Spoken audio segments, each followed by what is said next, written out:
السلام علیکم۔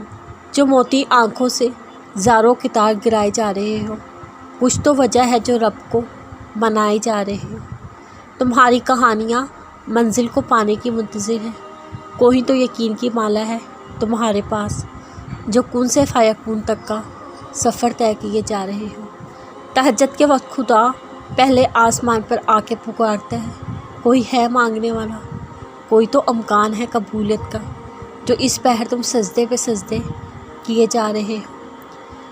تمہارے صبر کو تمہارے لیے انعام بنا دیا جائے گا۔ تم کسی آزمائش سے اکتانا نہیں، تم تو رب کے قریب ہو، ایک خاص مقام پائے جا رہے ہو۔ جو تکلیف تم مسلسل سہ رہے ہو، تم اس پر مایوس نہ ہونا، یہ درد ہی تمہیں رب سے جوڑے ہوئے ہیں، تم تو سمیٹے جا رہے ہو۔ آسمان کو دیکھ کے بے دل میں جو امید کی کرن جاگی تھی، وہ آپ ہی تھے اللہ، میں سمجھ گئی تھی۔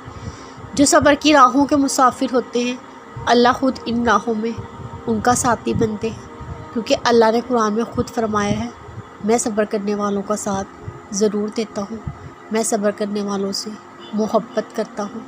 اگر آپ صبر کیے ہوئے ہیں تو آپ خوش نصیب ہیں، آپ کے پاس اللہ کا ساتھ ہے، اس کی محبت بھی۔ یاد رکھیے، اللہ کسی کے صبر کو رائگاں جانے نہیں دیتا۔ صبر کرنے والوں کو خوش بھی کیا جاتا ہے اور مطمئن بھی، اس کے لیے وہ راستے نکالے جاتے ہیں جس کا اس نے سوچا نہیں ہوتا۔ جو صبر کی راہ پر چلا، وہ اپنی بہترین منزل پا کر ہی رہا۔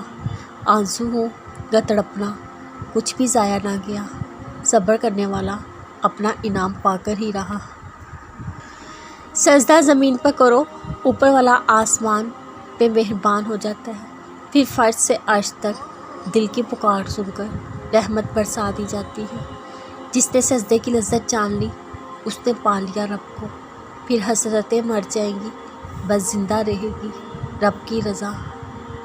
یہ سجدے رب کے ہاں تمہارے غم دھو ڈالیں گے، بس سر جھکا کے رب کو منا لیا تو حاصل ہو جائے گی رب کی ہر عطا۔